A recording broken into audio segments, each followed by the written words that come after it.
कि तू लाख बेवफा है मगर सर उठा के चल, दिल रो पड़ेगा तुझे पशेमान देखकर। तो Amit Shah at the back ये काम कर रहे हैं पार्टी को तोड़ने के लिए, वही कर रहा है और Amit Shah is the person. महीने भर पहले तक बंगाल के जिस शख्स को सूबे का सबसे ताकतवर शख्स माना जाता था, उसके दरवाजे पर आज पुलिस, ईडी, सीबीआई और न जाने किस किस तरह की एजेंसियां जब तब दस्तक दे रही हैं।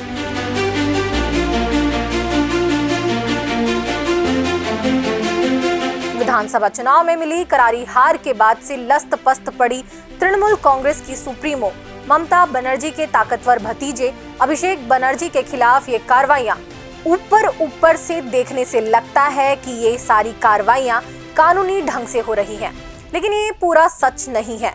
जिस दौर में पूरे के पूरे संसदीय दल को हड़पने के करतब चल रहे हो, जब चुनाव नतीजे आने के पखवाड़े भर बाद ही विधानसभा में नेता प्रतिपक्ष तक को सत्तारूढ़ दल अपनी मर्जी से चुनने लगे, तो ढेर सारे सवाल उठते हैं। सत्ता का ऐसा नंगा नाच हाल ही में मध्य प्रदेश के राज्यसभा चुनाव में देखा गया, जहां कांग्रेस के राज्यसभा सीट की उम्मीदवार मीनाक्षी नटराजन का पर्चा निर्वाचन अधिकारी ने इस आधार पर खारिज कर दिया कि उनके खिलाफ कथित तौर पर एक आपराधिक मामले में शिकायत थी और अदालत ने उन्हें नोटिस भेजा था, जिसका जिक्र उन्होंने नहीं किया था।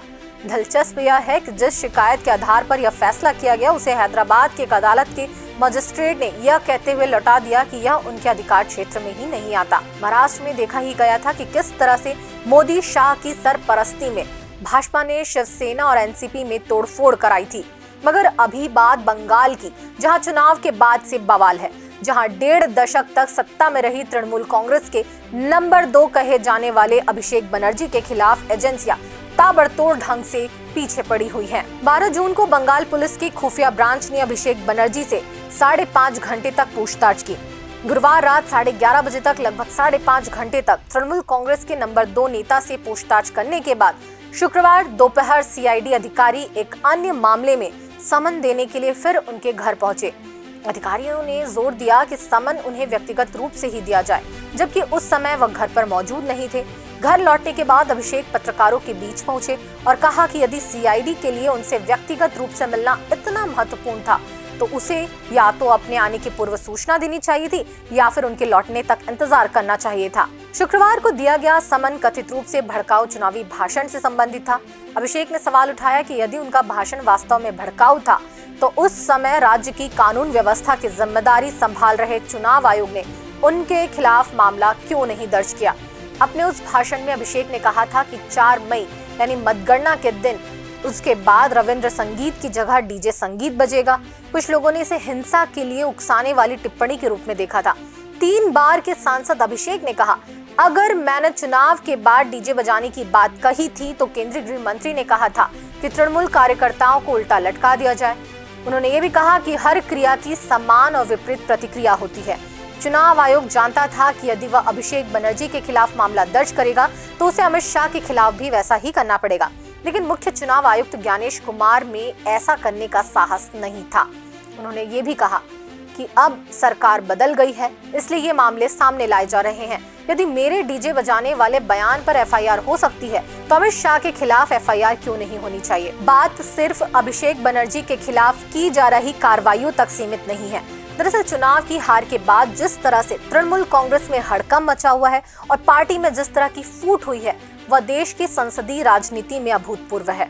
वरना तो 4 मई को विधानसभा चुनाव तक तृणमूल कांग्रेस एक ताकतवर पार्टी थी। उसके पास लोकसभा में 28 सांसद थे और पिछले विधानसभा चुनाव में उसने रिकॉर्ड 215 सीटें जीती थी। मगर 4 मई की शाम तक तृणमूल का किला ढह गया। भाजपा ने 208 सीटें जीत ली। दरअसल मतगणना के दिन ही जिस तरह से ममता बनर्जी के विधानसभा क्षेत्र भवानीपुर के एक मतदान केंद्र में अभिषेक बनर्जी के पहुंचने पर केंद्र के भीतर भाजपा समर्थकों ने चोर चोर के नारे लगाए थे, उसी से अंदाजा लग गया था कि बंगाल का निजाम ही नहीं बदल रहा, बल्कि सियासत का एक ऐसा रूप सामने आ रहा है जिसके लिए खेल के सारे नियम दरकिनार कर दिए गए हैं।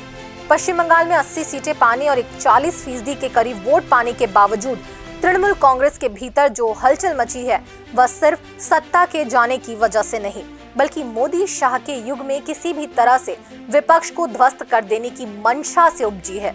आखिर आज बंगाल में भाजपा के मुख्यमंत्री के रूप में कमान संभालने वाले शुभेंदु अधिकारी भी कभी ममता के करीबी हुआ करते थे और उन्हें खुद प्रधानमंत्री मोदी ने कभी भ्रष्ट बताया था। इसका वीडियो भी हाल ही में खूब वायरल हुआ है। कैमरा के सामने, टीवी कैमरा के सामने कितना लाए हो? अच्छा, लाओ लाओ। और ऐसे कुर्ते में रख देते हैं। टीवी पे देखा कि नहीं देखा आपने? और चेहरा कितना भोला भाला था। ऐसा लगता था ये तो रोज की आदत वाले लगते हैं। और कुछ लोग तो टीवी के सामने कह रहे हैं इतना कम क्यों लाए? तो कहता है दूसरे थोड़े दिन के बाद दूंगा, तो कहते हैं कि जल्दी करना। एक और कह रहा है कि भाई मुझे तो दिया लेकिन थोड़ा उनको भी दे दो, थोड़ा संभालना पड़ेगा। आज ममता अलग थलग पड़ गई हैं, तो उनके बेहद करीबी उनका साथ छोड़ रहे हैं। क्या यह सिर्फ नैतिकता की बात है? तो तृणमूल के जो सांसद विधायक उनका साथ छोड़ रहे हैं, उन्होंने पहले उनका साथ क्यों नहीं छोड़ा? और भाजपा जिस तत्परता से उनके लिए पल के पावड़े बिछा रही है, वैसा भी भारतीय सियासत में पहले नहीं हुआ। बागी विधायक ऋतव्रत बनर्जी को तृणमूल कांग्रेस से निकाले जाने के बाद ही पश्चिम बंगाल विधानसभा अध्यक्ष रथिंद्र बसु ने उन्हें विधानसभा में प्रतिपक्ष का नेता घोषित कर दिया। क्या यह बताने की जरूरत है कि शुभेंदु सरकार के सामने एक दोस्ताना विपक्ष है? इसी तरह से काकोली घोष दस्तीवार के नेतृत्व में पार्टी के करीब 20 सांसद बागी हो गए हैं। क्या यह पार्टी की नीतियों और नेता के खिलाफ बगावत है या सत्ता का दबाव और अवसरवादी राजनीति? आखिर जिस दिन दिल्ली के कॉन्स्टिट्यूशन क्लब में ममता बनर्जी इंडिया गठबंधन की बैठक में हिस्सा ले रही थी, उससे कुछ किलोमीटर की दूरी पर तृणमूल कांग्रेस के बागी सांसद केंद्रीय मंत्री भूपेंद्र यादव से मिल रहे थे। सवाल है कि तृणमूल को तोड़ने की पटकथा किसने लिखी? अपनी प्रेस कॉन्फ्रेंस में कल्याण बनर्जी ने कहा था कि उन्होंने यूसुफ पठान से जब बात की थी तो उन्होंने बताया था कि उनके पास अमित शाह का फोन आया था।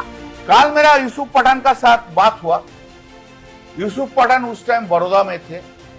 यूसुफ पठान हमको बोला जो अमित शाह ने कॉल किया है उनको, हाँ उन्होंने होम मिनिस्टर का साथ भेंट करने के लिए दिल्ली जा रहे हैं।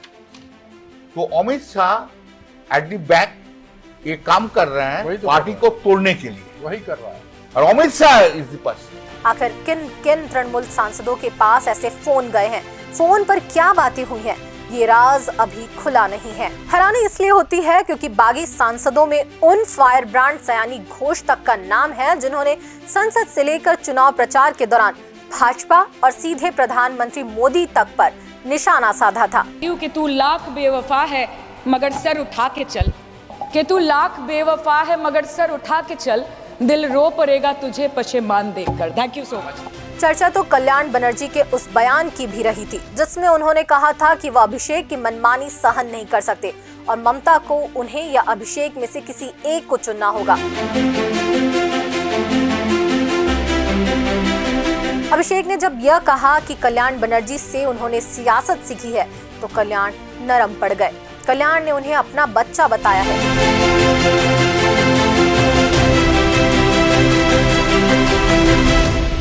इसी तरह से शत्रुघ्न सिन्हा का नाम भी बागियों की सूची में था, लेकिन उन्होंने भी साफ कर दिया कि वे ममता के साथ है।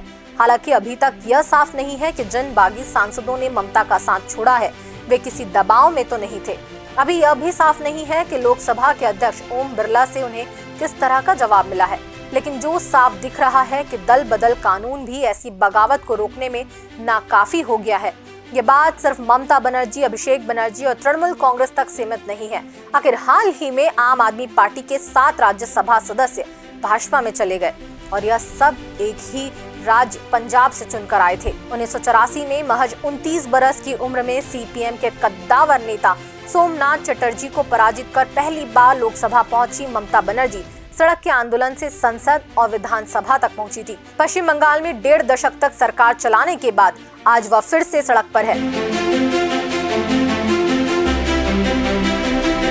ये लड़ाई कितनी दूर तक जाएगी यह देखना होगा कि क्या तृणमूल कांग्रेस का कांग्रेस में विलय होता है, जिसकी चर्चा इन दिनों खूब हो रही है।